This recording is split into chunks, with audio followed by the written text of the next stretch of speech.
The following program, Norml Show Live, is intended for responsible adults only. We advocate for the repeal of marijuana prohibition for adults. We discuss the science, culture, and controversy about America's marijuana laws. We do not advocate or encourage any illegal activity and advise all listeners to learn their state and federal marijuana laws by visiting norml.org, Norml.org. Opinions and claims made by guests and advertisers of Norml Show Live are their own and do not necessarily reflect the philosophy and policies of Norml. Listener discretion is advised. You take a seed, you plant it, you grow it, you dry it, you roll it, you smoke it. You take a seed, you plant it, you grow it, you dry it, you roll it, you smoke it, and it goes down smooth. Hey! Spanning the continent to bring you the truth about cannabis and marijuana law reform. I smoke pot and I like it a lot. From the promise of legalization. And I think we need to think and decriminalize our marijuana laws. To the agony of prohibition. One major responsibility is to encourage people to use less drugs.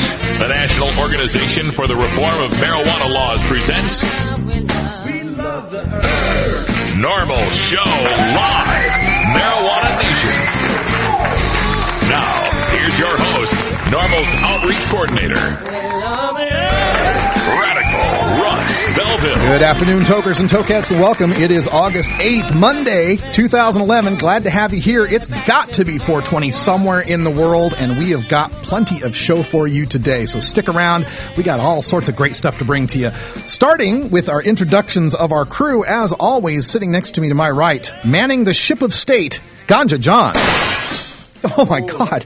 What'd you do? I don't know, but that was the wrong button. I think you broke something. Oh my God. Yeah, I did. I broke something. That's not, terrible. That button doesn't work anymore. Yeah, let's not do that one.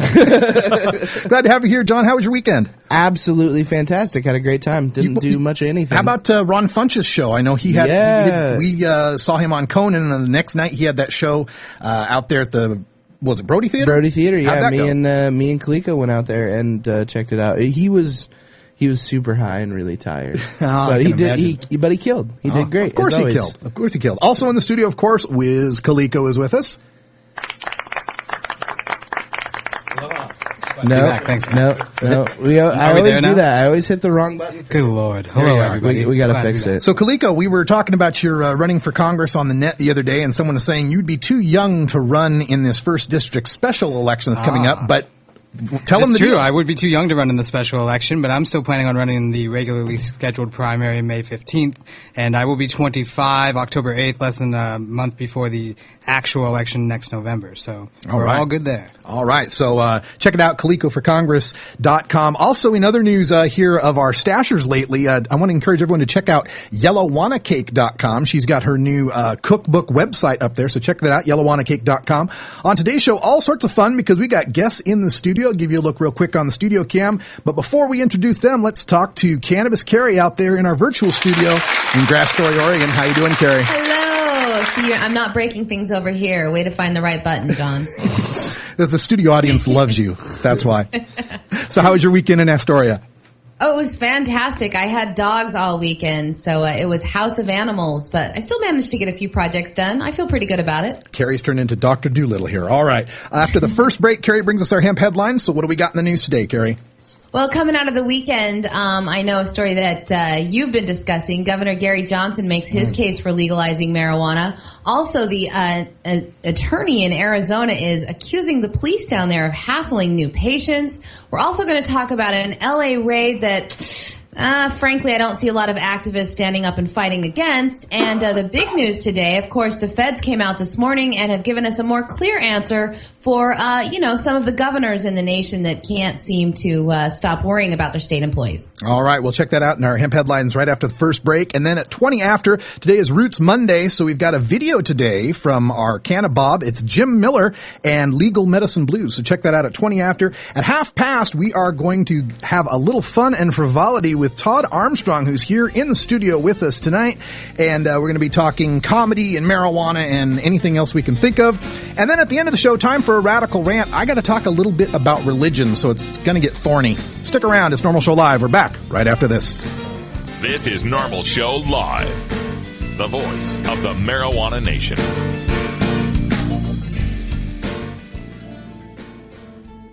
In today's busy world, we're inundated by advertising for all types of pharmaceuticals that come with a laundry list of potential side effects. Shouldn't you have better medical choices? Natural alternatives to pills pushed by Big Pharma? At Alternative Medical Choices, you could choose natural, safe, and effective alternative therapies that are right for your budget without nasty side effects. Cannabis, or marijuana, has been a legal medicine in the Pacific Northwest since 1998. Our doctors will help determine your qualifications for a medical marijuana recommendation in Oregon, no matter where you live. Our massage therapists will ease your aches and stress with soothing hemp seed oil or cannabis-infused massage salves. We also offer acupuncture, Reiki, and other alternative health therapies. Call Alternative Medical Choices in Portland, Oregon at 503-288-5579 or visit our website at www.altmedchoices.com. We specialize in out-of-state recommendations. That's www.altmedchoices.com or call 503-288-5579. Did you know there are more tokers than Texans? Hi, I'm Radical Russ Belville, host of Norml Show Live. It's true, there are more adults who will consume cannabis in America this year than the population of Texas.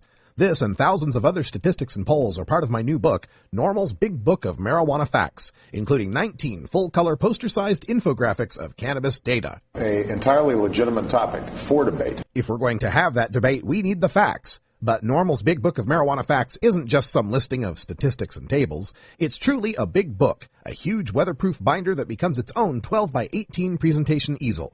The colorful charts are jam-packed with facts that draw interest, and the explanatory text is all rigorously researched from reputable sources. You can make the case against prohibition with the government's own numbers. You can learn more about Norml's Big Book of Marijuana Facts by visiting stash.norml.org/bigbook. Pre-orders are available and shipping begins September 1st, 2011. That's stash.norml.org/bigbook.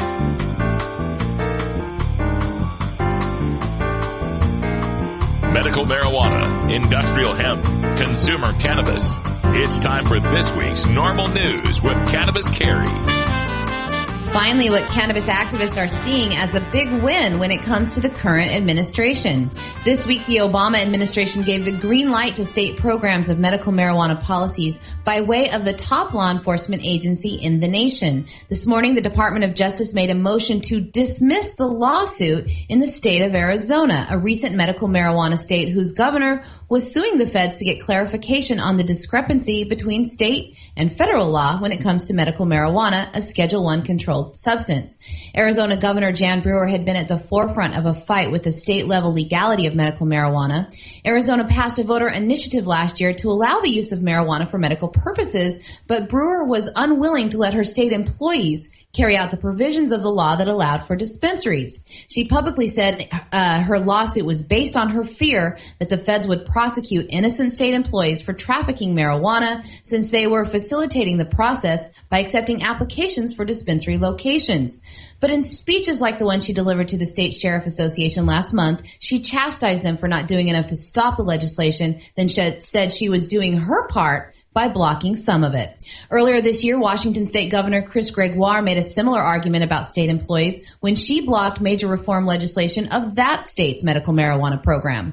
The Justice Department didn't leave any questions of their intention when it comes to state employees today. In the motion they filed to drop the entire suit, they promised that they have no plans to prosecute state employees for implementing legal medical marijuana programs that have been voted into law. In their motion to dismiss, they wrote that they had no concrete plan to act in violation of the Controlled Substances Act and that the plaintiffs can point to no threat of enforcement against the state's employees on the part of the federal government. So Washington, Arizona, and even New Jersey can now move forward with their programs since we have finally put this issue to bed. So great news out of Washington. Oh, yeah. Fantastic news out of Washington. Boy, the feds even coming back and just slapping Jan Brewer down here, saying there's no reason whatsoever to be skittish about implementing a state-approved medical marijuana program, even if it has dispensaries, even if it has state employees doing the work in those dispensaries. They promise no prosecutions here. Exactly what we've been saying here. We've pointed this out that it's been the case in Maine and Montana and California and Colorado for years now. The state of employees have been involved in health. Hell, the state of Colorado has an entire medical marijuana enforcement division whose job is to collect money off of medical marijuana, and the feds haven't done a thing about that. And it just further emphasizes what I've said a long time about marijuana prohibition, how it's the government protecting their turf as drug dealers. It's basically what's going on here. The Obama administration has made it clear that they're willing to raid people, private individuals who are running dispensaries under state law. But when it comes to governments running dispensaries under state law, they don't have any sort of problem with that apparently. So it's all about who's in control of this. It's all about who controls the drugs that we get. And I'm reminded of the words of Thomas Jefferson, who once said, if the people allow the governments to decide what foods we eat or what medicines we take, our bodies shall be in the same as those that are in tyranny. And that's what's happening here. We are in tyranny from this federal government, and they want to just pass that buck on to the state governments to control this plant. It's not going to happen. Always fight for home grow and continue to fight for legalization for everyone, even us healthy people. And a medical marijuana dispensary in Los Angeles was raided on Friday, and officers found more than medical marijuana at the facility. Police entered the White Oak Healing Center in Northridge, California, and seized 75 pounds of marijuana, as well as 20 pounds of cocaine and a host of oxycodone pills and several weapons. Law enforcement is accusing the dispensary operators of being a front for an interstate drug trafficking operation. The owner of the White Oak Healing Center is 60-year-old Raymond George, who was arrested during the raid along with 6 other people who were all charged on multiple counts, including conspiracy to possess, sell, and transport an estimated $27 million worth of cocaine. The LAPD Devonshire Narcotics Enforcement Detail had set up to serve a search warrant at the White Oak Healing Center, a medical marijuana dispensary that was the location of an attempted murder investigation late last year. Now, in that case, the owner's son, Elias George, was shot multiple times in what had all of the appearances of an organized crime-style hit. So the resulting attempted murder investigation by the LAPD West Valley Area Homicide led to information that the store owner, Raymond George, was involved in the interstate transportation and sales of marijuana and cocaine to the Midwest. George was also charged with additional counts of possession of assault weapons and selling oxycodone. He faces up to 13 years in prison if convicted, and the others in the case are all facing 10 years if they are convicted. God, it's a shame when you get cases like this because the opponents seize on them and say, see, medical marijuana is just a front. It's all a lie. It's all a Trojan horse. It's just for the fronts of drug dealers here. Well, this guy's a drug dealer. He'd be a drug dealer whether there's medical marijuana or not medical marijuana. What this points out, though, is that the ability to use this medical marijuana to conceal marijuana operations is the fact that marijuana is the hardest of the drug operations to conceal. It's a big, bulky plant. Has to grow under these big, huge lights that give off that use electricity that you can trace through electricity bills. It's stinky, it's smelly, it's bulky, it's hard to transport. So what we need to do here is to separate that market from these hard drug markets. Allow there to be marijuana markets for those of us who want to purchase this substance, those adults that are using it responsibly, that don't want to have anything to do with cocaine or OxyContin or weapons or anything like that. The problem with medical marijuana as it exists now is it has to run parallel with a black market. And you can't have a white market running alongside a black market without both of them getting a little grayer. Let's separate those and just make it a white market completely. Make it a completely legal market in marijuana. And I guarantee you see less problems with the hard drugs.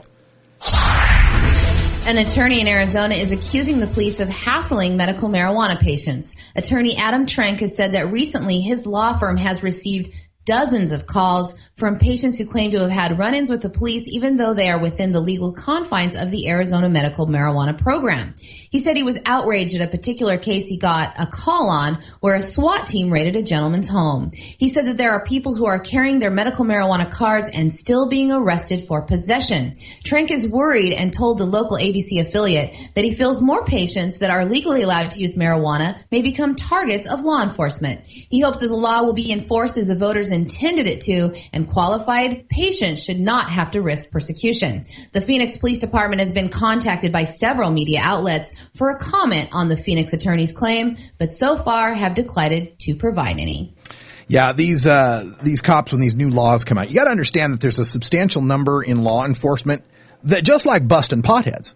They just like busting hippies and lowlifes, dirty scumbag liberals, or whatever they conceive of us to be. It's always a certain type of cannabis consumer that gets picked on in this case.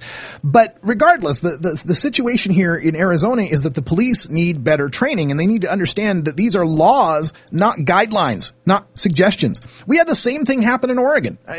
Even, when I first got involved here in Oregon in 2005, I can remember hearing stories like this where cops in certain counties would say, well, we don't go with what the law advises.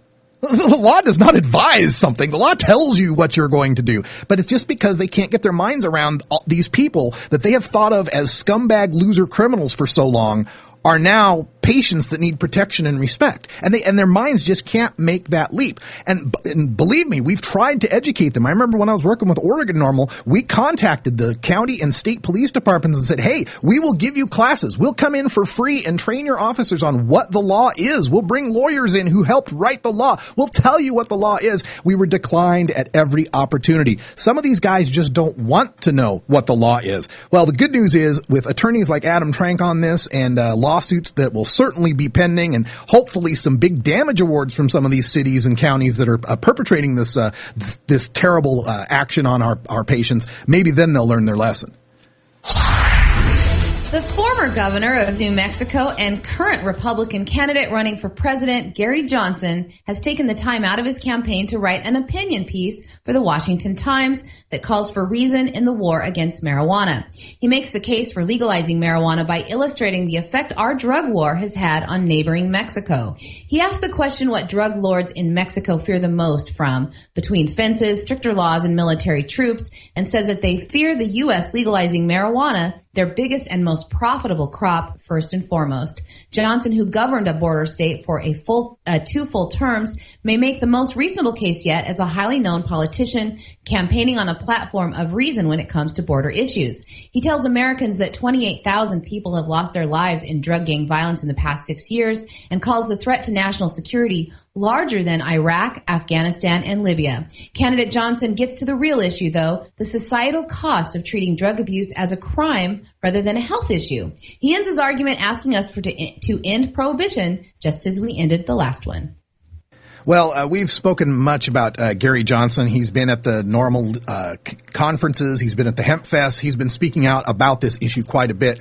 And one thing that comes up when we talk about this is how much legalizing marijuana would hurt the Mexican cartels. And one figure that's thrown out there a lot is that 60% of the cartel's business depends on marijuana. And this was given to us back in 2006 from the drug czar's office. They told us this, right? So we've been saying 60%. Well, the ONDCP has backed off on this estimate. They issued a paper last year, a memo, where they said the estimate that drug cartels derive 60% of their revenue from marijuana transactions based on data from 1997 was derived from models of marijuana yield and the nature of drug trafficking business that are dated and may no longer apply.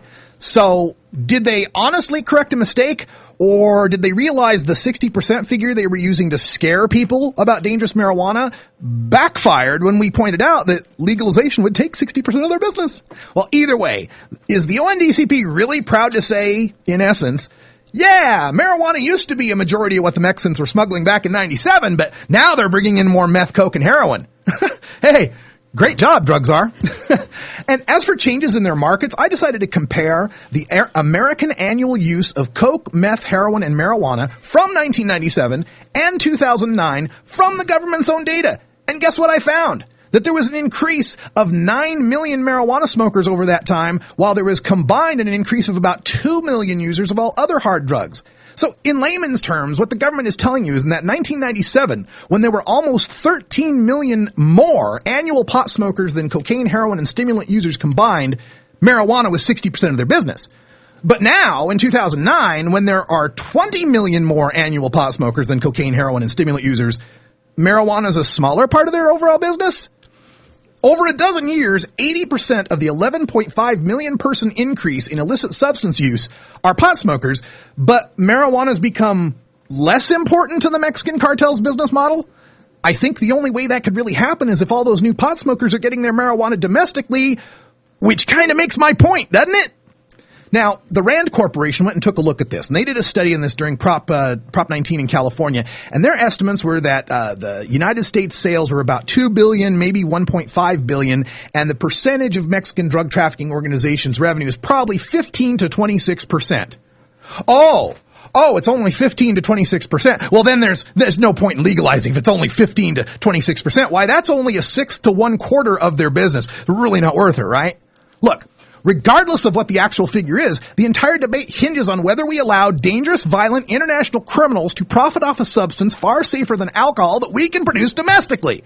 Coca and poppies don't really grow well up here, and nobody really wants a trailer park meth lab, but the marijuana industry is something that could revitalize the American economy and produce much-needed jobs. That 15% to 26% Rand estimate is an economic boost any American state could use these days.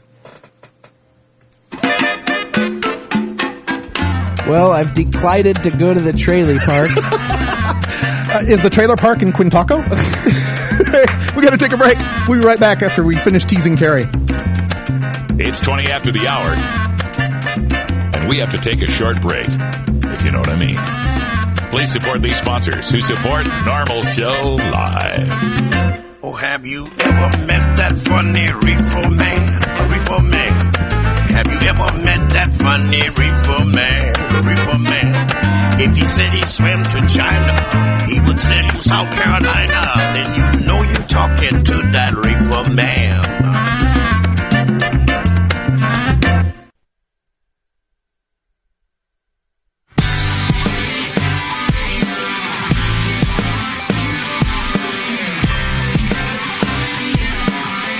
Been busted? Need a lawyer? Call the Norml Legal Committee for an attorney near you.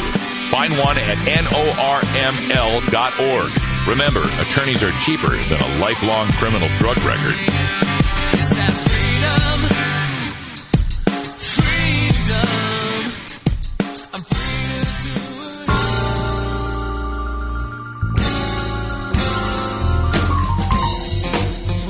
it. It's time for your daily Toker Tunes, the best in 420 friendly music from all genres that uplifts, entertains, and informs the public. Today we bring you tunes for Roots Monday, our celebration of the music that evolved into the popular modern music of today. We pick the best of blues, country, folk, and jazz with a 420 feel and serve it up for you every Monday. If you'd like to submit your song to be played on Norml Show Live, send it to us at stash@norml.org. Now here's some more great independent marijuana music for today's Daily Toker Tunes.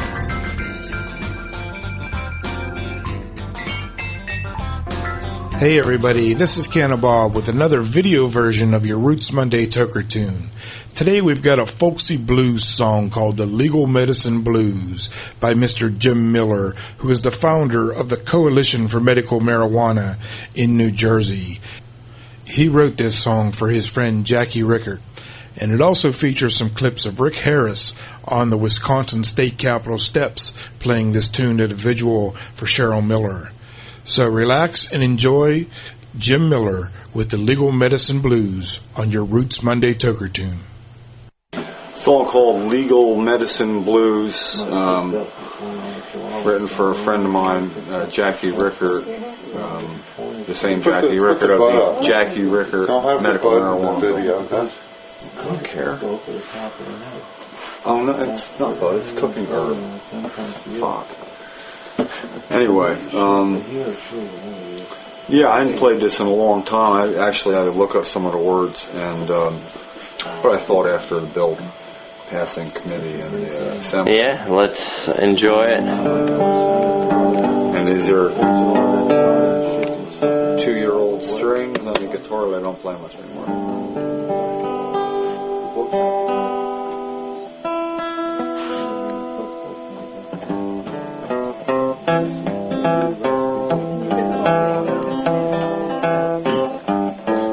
Take everything they give me. Take all the potions and pills. Maybe they work, maybe they don't. Sometimes I get to feeling ill. I got my own prescription. It gets me through the day with a nod. My doctor's name is Mercy. My pharmacist's name is God. I got the When it gonna make medicine I take, legal medicine blues. I thought this was America. Why aren't I free to choose? Don't you quote a lot of me. If you do, you're gonna lose. I got when you gonna make the medicine I take, legal medicine blues. Grows in the field, on the farm, grows in the valley wide. It grows great on the fire escape, grows on a mountainside. Flowers and leaves to the east, sometimes it helps me see. Nature made it so easy to find, why can't you let me be? I got the when you gonna make the medicine I take, legal medicine blues. Thought this was America, where I'm free to choose. Don't you quote a lot of me, if you do you're gonna lose. I got the when you gonna make the medicine I take, legal medicine blues. Men and women of conscience, I really do need a friend. I never wanted to break the law, but I heard too bad to pretend. Please listen, you lawmakers, I'm reaching out my hand. You gotta realize, you gotta legalize. Everybody say amen. Amen. I got the when you gonna mix medicine and take, legal medicine blues. How about September? Thought this was America. Why aren't I free to choose? Don't you quote a lot of me. If you do, you're gonna lose. I got the when you're gonna make medicine take, legal medicine blues. As far as I go. You want a copy of that song for your iPod? Check out the Daily Toker Tunes at the Stash blog by surfing to stash.norml.org and choosing Media, and then Toker Tunes from the main menu. Starfish Designs, makers of the original Gandalf. I'm Radical Russ, and when I want to relax, I always have my 17-inch long original Gandalf from Starfish Designs nearby. The hand-blown borosilicate glass is strong and easy to clean, and the design is sleek and sophisticated. Starfish Designs are available from Bend, Oregon at a glass retailer near you. For locations, call 541-788-GLASS.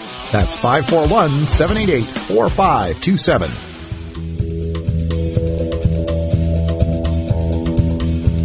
Michael Phelps, Olympic superstar, 14 gold medals, world record holder.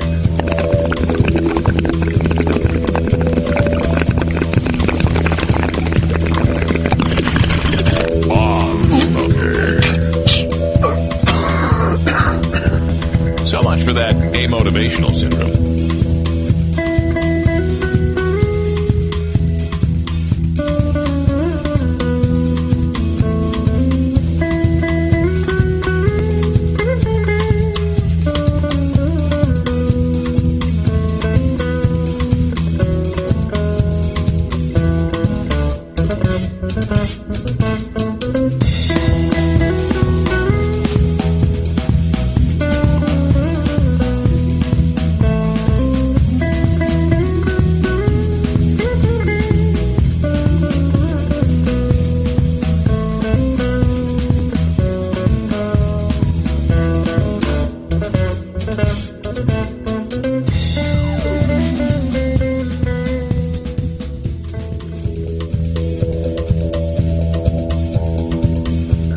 Michael Phelps. The most devastating effect of the war on marijuana is that it is a war on everyday people like you and me.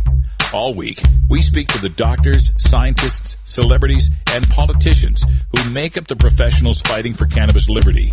But we never forget about the tens of millions who use cannabis, the millions who need medical access to cannabis, and the hundreds of thousands arrested every year for cannabis, and the tens of thousands imprisoned under our marijuana laws. At Norml, we are the Cannabis Consumers Lobby, and we take this opportunity to share the experience of our cannabis community. All right, everybody, welcome back, and we are so excited to have more live guests in the studio, and we promise we're going to have more and more live guests from this wonderful artist community that we have here in Portland, Oregon. Last week, we welcomed Pegleg on for a little bit of hip-hop. Today, we've got Todd Armstrong for, I guess, just discussion, philosophy, comedy, whatever we decide to call it. How you doing, Todd? Not too bad, yourself? I'm doing great. Now, you're a Portland native? Yes, sir. Right on, right on. Born here in 1978. Oh, my goodness. All right, so we met out at the Helium Comedy Club. We were all out there to see Ron Funches do his act on Conan, which was just fantastic.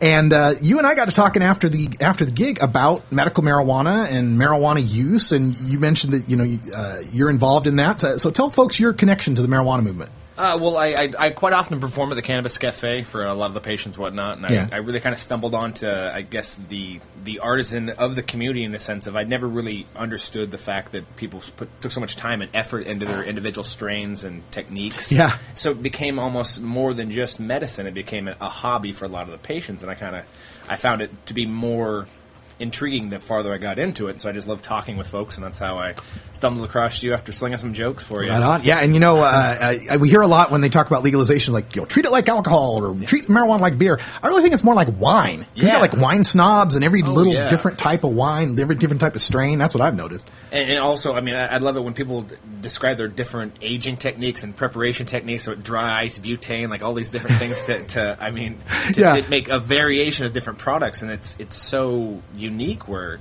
I can imagine even beer could be near that complex. I mean, we ought to just legalize marijuana just to get kids interested in shop and chemistry class again. Oh, absolutely. Absolutely. I was watching a documentary about the 5 crops that changed the planet, and they were talking about how the prohibition of cannabis has led to the fact of our greatest biologists diverting into that realm. Yeah.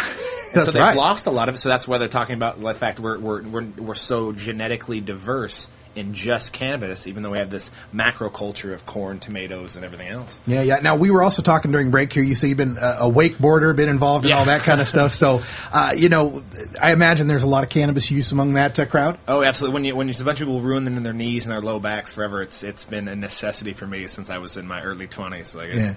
Something gets rid of the arthritis. So, what do you find? What do you find most ridiculous or sublime about this whole prohibition that we're dealing with about marijuana? I think the fact that the old guard rules are still entrenched, even though people know the logic behind it, like that it's it's a drug. The old, Ronald Reagan. I have proof that one hit of marijuana is a toll to have your brain wiped out of Bikini Island from a nuclear blast. We still hold on to that in the government, even though most people in the government have either known that or tried it. No, it's nothing near the severity that they claim it is.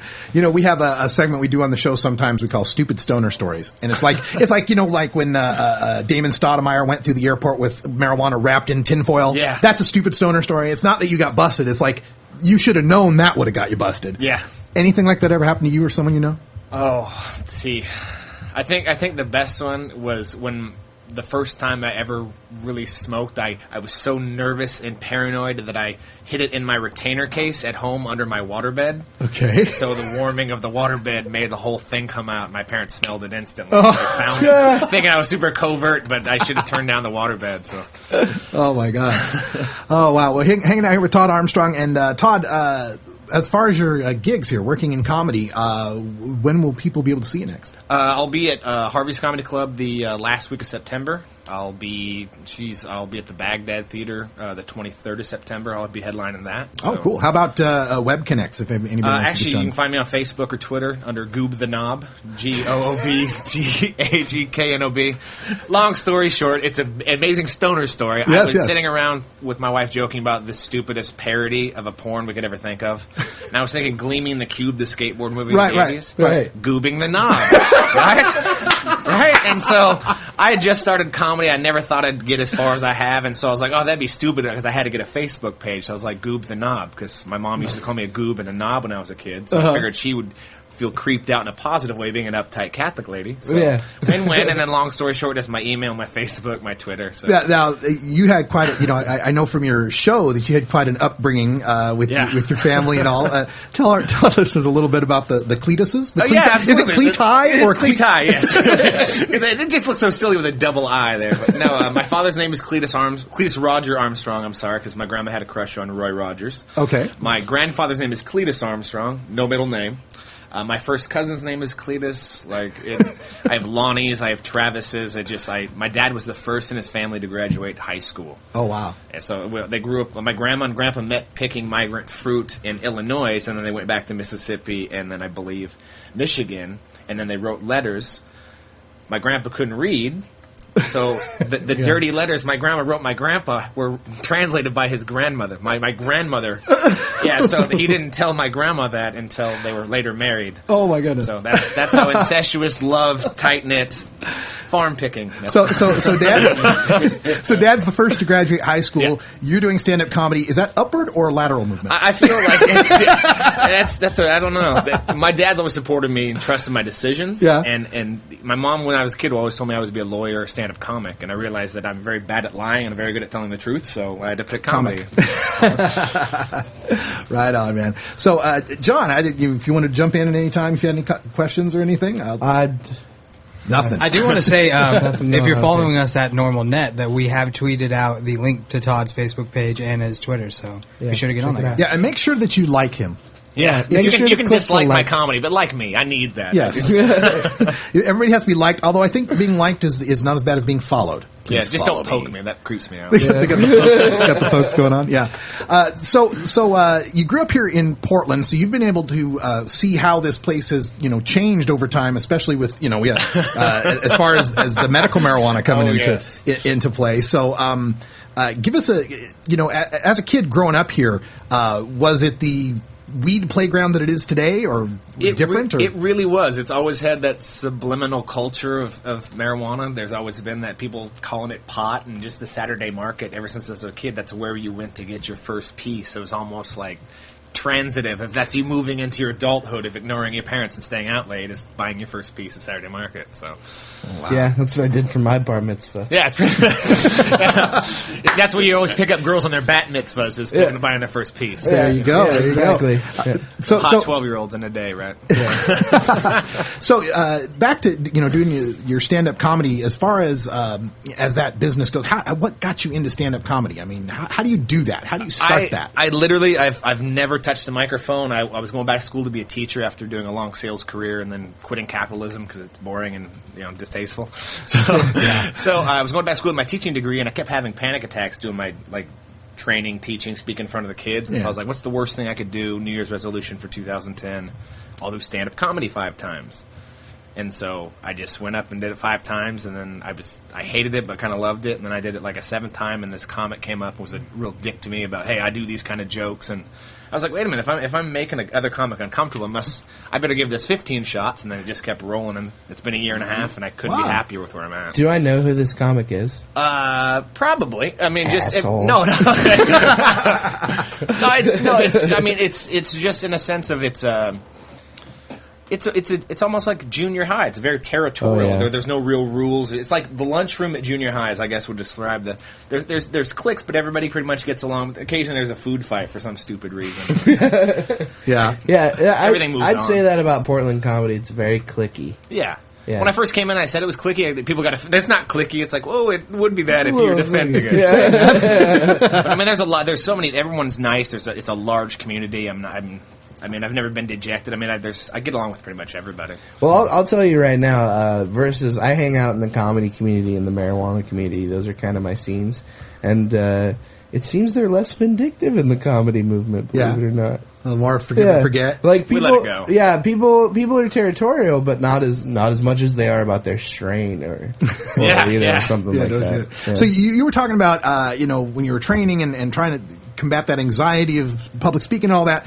Is that where marijuana comes in for you as far as an anxiety thing? I've only done it not high once. Okay. Really? And it was, and it wasn't any different because my brain, I have OCD and ADD beyond all means. Like this is me talking conscientiously slow. Okay. Like it's always spinning nonstop. And I understand that. It allows me to have not in a sense of like it makes me feel normal, pun intended. Right. But it just gives me, I guess, just gets to turn it down 15%. I never get just, oh my goodness, I can't get up. Ooh, where are my hands? Yeah. Because my brain's always spinning so quick. I agree with that. Pacing mechanism, I'd say. Yeah, I have a feeling like that too because I've always felt that there was like a million things going on in my head at once, and there's still a million things going on, but cannabis helps me juggle. Oh yeah, absolutely. I write my jokes when I'm driving. Not in a rude way. My pad's on the passenger seat. I'm scribbling in chicken scratch. Listen to the radio, just like, I need 5 things going on at once. I'm like, oh my God, that's great. And I'll just write it down and get home. I was like, what the fuck is that? Like, and then decipher it. And then you got these people that will say, that there's some people that are like, okay, I'm cool with medical marijuana when you have nausea or pain or cancer or AIDS or whatever, but these people claiming anxiety or depression or, that really bugs me because there's so much in our society that we take for granted for people with anxiety.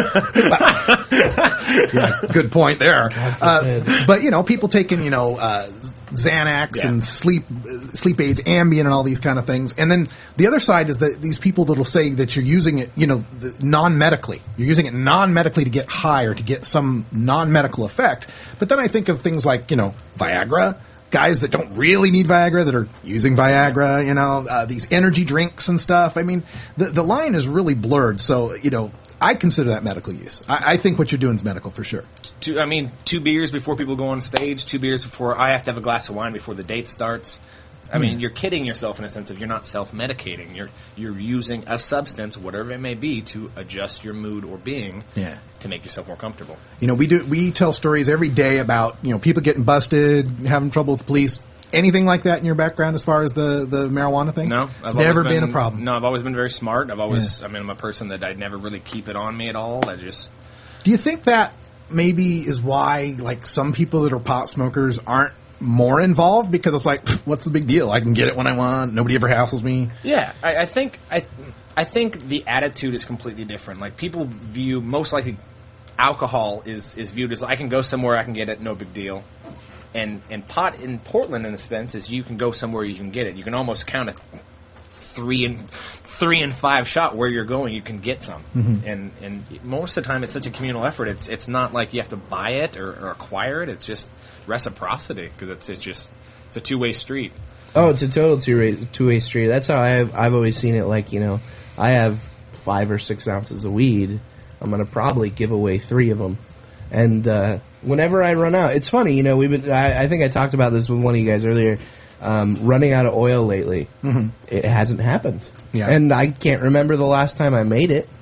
Or, it always comes back to me. Someone brings me something like that. Thanks, Phil, by the way. It's all it's all that, it's connections. And I'm glad you mentioned empathy too, because something we're sorely lacking. And I wonder, do you think cannabis enhances people's empathy? Or exposes what's already there? I completely think that. I think people define empathy in America today not so much as how do you view it? It's more like, I wouldn't do that if I was in your shoes. People have the inability to put themselves in another person's mindset. It's just like they're so one-sided, narcissistic, how you want to view it. They only turn themselves around and go, no, I wouldn't smoke pot for my anxiety. I'd just get out and, buy a John Wayne commemorative plate and climb a tree like a man would. Like, it's like, you're like, no, that's Chuck in Bob's shoes. But how does Chuck really feel? Yeah, and I've often thought too that it's like, why does the government have such a hard on about busting marijuana and keeping marijuana down? And I actually think that has something to do with it. That people that are more in touch with empathy and nature and each other are not good consumers. Yeah, it's a theory I've had for a long time. So I'm glad you brought that up. So as we wind up here, just a couple more things. I wanted to know, first of all, as someone, again, I want to come back to your Portland roots and growing up here, and totally out of left field here. Should we re-sign Greg Oden?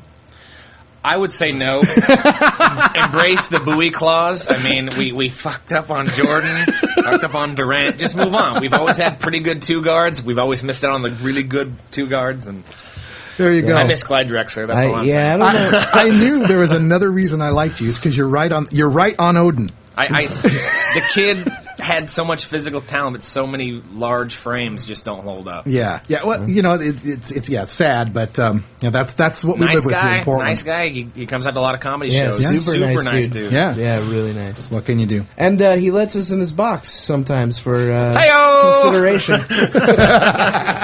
What a nice guy to pass the girls around. Hey, all right. Well, Todd Armstrong, thank you so much. And it's Goob the Knob. Yes, sir. On Facebook, Twitter, my Gmail account. Say hi. Goob the Knob, follow, but do not poke. That's Todd Armstrong. Thanks for joining us here on Norml Show Live, man. Good times. When we come back, we're going to do a little radical ranting. I got some things to say about religion and cannabis. Stick around.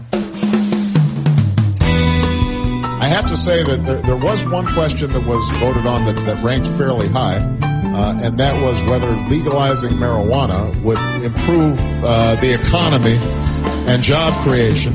I don't know what this says about the online audience, but the answer is no. I don't think that is a good strategy to grow our economy. So.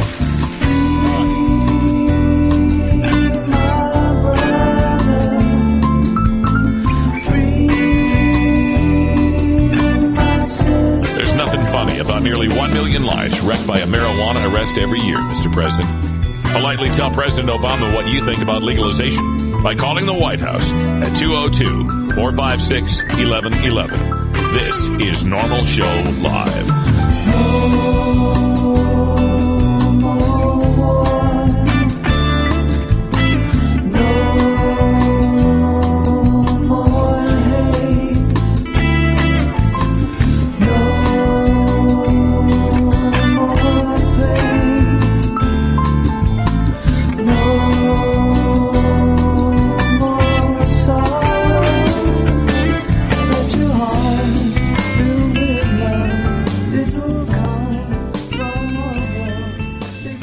Tokers, this is Radical Russ encouraging you to check out the great music this summer, and one group you should definitely check out are big supporters of Norml and marijuana legalization, and that's Slightly Stupid. Get all the details online at seedlesssummertour.com. Slightly Stupid.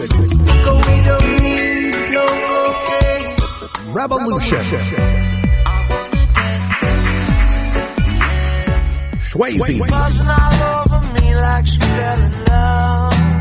And Cisco. It's the Stonia show of the summer, coming to Missoula, Boise, Redmond, Washington, Eugene and Jacksonville, Oregon, Lake Tahoe, Berkeley, San Diego, Salt Lake City, Aspen, Denver, Asbury Park, Guilford, New Hampshire, Philadelphia, Boston, New York, Baltimore, Charlotte, Cocoa Beach, Boca Raton, St. Augustine, Atlanta, Raleigh, Columbus, Ohio, Chicago, Mesa, Arizona, and Irvine, California. Don't miss it. For more details, visit SeedlessSummerTour.com. Seedless Summer Tour is sponsored by Seedless.com, Sector 9, Groove Shark, Revolution Vodka, and Silver Surfer Vaporizers. As High Times Senior Cultivation Editor, I'm often called into the field and asked to sample or even identify exotic strains of marijuana in their natural habitat. Now, for the first time, I've compiled more than 120 of my favorite strains into this single field guide designed to fit into your pocket as you travel the world in search of your favorite plant. From a friend's closet grow room to the wilds of Northern California, this single guide covers all of today's best-known strains, plus heirlooms and throwbacks, including High Times quality photos and information on each variety's genetic heritage and growing characteristics, plus my personal notes on aroma, flavor, and potency. So this is Danny Danko, author of the official High Times Field Guide to Marijuana Strains, wishing you good times and great ganja. The official High Times Field Guide to Marijuana Strains is available at hightimes.com and finer bookstores. You want answers? I'm as mad as hell, and I'm not going to take this anymore. You want answers? You have offended my family. I think I'm entitled. You want answers? I want the truth. And you have offended a Shaolin temple. You can't handle the truth. Surely you can't be serious. I am serious. And don't call me Shirley. Radical Rant. All right, it's Monday, which means it's time to figure out who has Radical Russ pissed off this week. I've been having a good time this past week in the comment sections on various blogs. I've been ranting full bore on this situation in Colorado, and just to fill you in if you haven't been following, the people behind SAFER, the Safer Alternatives for Enjoyable Recreation, Mason Tvert, and Brian Vincente, local attorney in Colorado, with backing from MPP and DPA, have filed Amendment 30 to legalize 1 ounce of marijuana outside of the home, 6 plants cultivation inside the home, the results of all your harvests so long as you keep them in the home, not the last harvest, all of them, and the legalization of industrial hemp. And then there's some local activists down there that are upset because that's not true legalization. Yeah, it's a whole long story. I don't want to get into it again. But basically, I've been ranting on this for quite a while. And specifically, my problem is that you can't really call yourself anti-prohibition or marijuana legalization activist if you're fighting tooth and nail against something that would legalize, would make legal. Maybe not as much or as how you would like it, but legal nonetheless. So I disparaged some of them. I called some of them batshit crazy and full-blown wackaloons. So yeah, I got a little mad. And the problem was, though, I ended the sentence with, and some of them put Rev before their name, as in Reverend, right? And now this is a problem because there are a number of cannabis-based type religions and ministers that call themselves Reverend that believe in cannabis as a sacrament. And there's one in particular in Colorado who's hopping mad, and he's saying he won't support the legalization campaign if this is what Norml thinks of them, which, again, is a case of putting your personal slights over the cause. It shouldn't matter one iota what I think. And it was my personal comment, not a Norml comment, but it shouldn't matter one iota what I think, because if it changes your support of ending the prohibition of your sacrament, you should be for it. And if you're against it, I question how much you really consider it a sacrament. I mean, the head of the NAACP could call me out personally as an ignorant inbred cracker, and it wouldn't shake my support of the NAACP or ending racism one bit. I know to put the personal aside and support the cause regardless. Now, this whole subject of cannabis and religion is somewhat difficult for me because I am an atheist. So for me to distinguish between the people who sincerely believe the entire universe was created so sentient hairless apes on one particular wet rock could praise its creator by consuming in great quantity one particular plant life form the creator made holy, from the people who choose to insincerely parrot a belief structure to avoid prison time, is kind of like asking me to figure out which is faster, a unicorn or the Starship Enterprise. But I am assured that there are indeed plenty of very devout believers in cannabis sacrament as a part of their greater religious spirituality. And I'm a First Amendment supporter, man. You got your religious rights. I totally believe in that. And certainly the Rastafarians and the Coptic Christians have been espousing this belief in cannabis sacrament for a very long time. But even the modern religions that have sprung up in the past few decades recognizing cannabis as sacrament, they really don't need to clear any hurdle higher than Henry VIII wanting divorce in 1534, or Joseph Smith wanting multiple wives in 1830, or L. Ron Hubbard writing a sci-fi novel in 1953. So long as your religion is more than just, let's smoke a lot of pot, I'm fine with it. However, in my work as covering marijuana law reform, for every devout, sincere man of faith that I find, there's dozens I find who are just recreational pot smokers who cloak themselves in the mantle of false piety in an attempt to avoid persecution. Now, these are the Revs I'm disparaging. They are just about as religious as an 18-year-old in 1969 who suddenly became a religious conscientious objector when his number came up in a draft lottery. I feel that those types simultaneously damage the credibility of both marijuana law reform and religious faith in a marijuana sacrament. Now, personally, I find the need to argue that cannabis is a First Amendment spiritual sacrament is as unnecessary as arguing for a medical necessity defense. The Ninth Amendment of the Constitution tells us that just because a right isn't in the Constitution doesn't mean it ain't a right. And the 10th Amendment tells us that if a power is granted to the feds of the states, if it isn't granted to the feds of the states, it's the people's power. So growing and consuming plants is one of those inalienable natural rights that needs no further explanation. Whether you believe it's a sacrament, medicine, or just a good time, it's your right. So, to the Revs out there, I apologize for disparaging you if that's what it takes to get you on board for legalizing your sacrament. But I'd be more convinced of your religious sincerity if the words of a mortal atheist blogger weren't enough to dissuade your support. And there you go. That's your radical rant for today. Leaving us about 7 minutes left in the show, we can talk about this subject because I know we got our guest in the studio here, Todd. And I know we're kind of on the same wavelength here, so I was just wondering if you had any comments on the whole religion and cannabis thing. I find it to be... Well, it's been part of religious sacrament for as long as the Hindus have had it. I mean, you look at different ways of just having a relaxing thing. That you had... It's been used by the Hashishans, I mean, to make the first bit of terrorist activity ever. So it's been involved in the good and bad side of religion as long as man's used it, or if it's for rope or menstrual cramps or for anything. You know, I have a picture up on the blog that I put up of, and it's from the movie Square Grouper. And Square Grouper, we watch it because it's about the cannabis movement in the 70s and the smugglers and the early pioneers here. And our friend Robert Platshorn's in it. He was America's longest-serving marijuana prisoner. Did 29 years of a 64-year sentence for marijuana smuggling, nonviolent first offender. And so he's out now, and he's got a book, Black Tuna Diaries, and he's doing work with Norml and the Silver Tour and so on. But in this movie, it's kind of a 3-part documentary, and the second part's about him. The first part is about Brother Love, and I'll bring the picture up here on the screen if I can. Brother Love was with the Coptic Church back in the day, in the 1970s, and he, espoused the use of cannabis as a sacrament, like many of these folks do. And I want to get this picture up because, first of all, the getup is really cool. I got to admit, religion does have some of the coolest stuff as far as costuming and all that. Makes everybody look cool. So let me pull this photo up here. Headshot here. The Catholics were the first guys rocking gold chains. Oh, yeah. Cloaks. Okay, so here we go. We'll get this picture of Brother Love up here. This is from 1970 some odd. So there's Brother Love, right? And is he jumping over the fountain at Caesar's Palace? Looks like Evel Knievel's vegan brother. And Brother Love, Coptic believer here, Ethiopian Zion Coptic Church, and all believes in cannabis as sacrament. Yeah. He's about 6'7", right? He's this huge guy, right? And I pointed out that he made one big mistake for being treated seriously as a religious leader. Tassels? No silly hat. No silly hat. No silly hat. You gotta have the silly hat. Especially when you're balding. Especially. Yes. But in this movie, they show how Brother Love talks about cannabis sacrament, and it's all good, and literally like puffing on huge blunts like all the time, like nonstop chain smoking of blunts, right?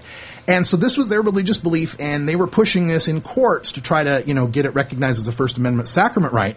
And where it stopped and where their whole movement came apart was when the 60 Minutes crew is in there filming their commune, and they got the little 8-year-olds puffing blunts nonstop. Chain smoking of these blunts, because in their religion, they just believe, well, everybody should have it, even the children should have it, and that sunk the movement right there.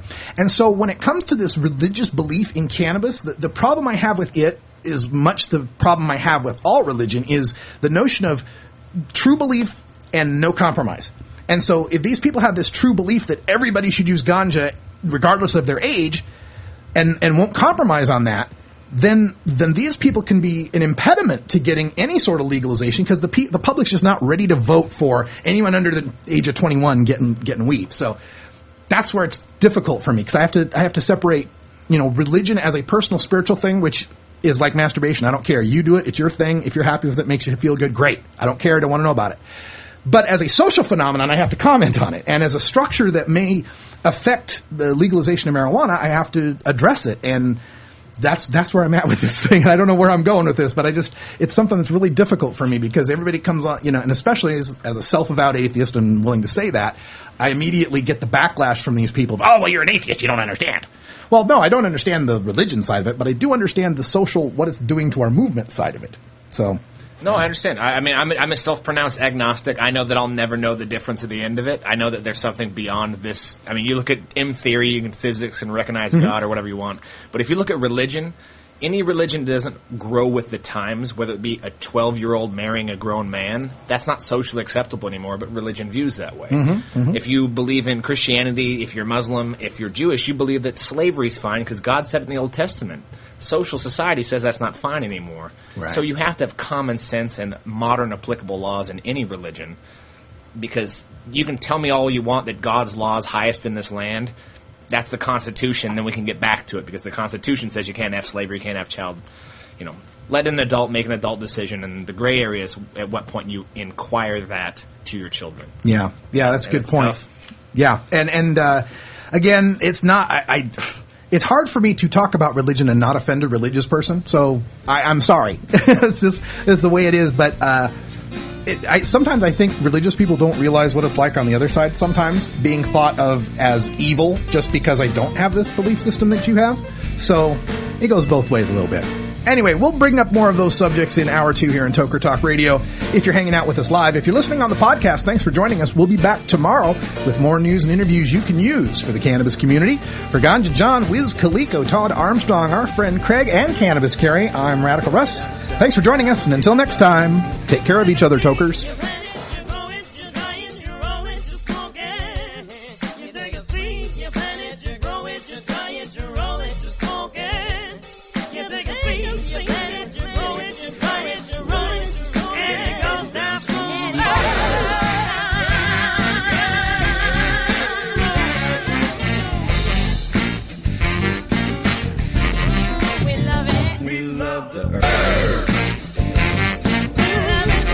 This is Norml Show Live, the voice of the Marijuana Nation. Take it on one more time. You take a seed, you plant it, you grow it, you dry it, you roll it, you smoke it. You take a seed, you plant it, you grow it, you dry it, you roll it, you smoke it. You take a seed, you plant it, you grow it, you dry it, you roll it, you smoke it, and it goes down smooth.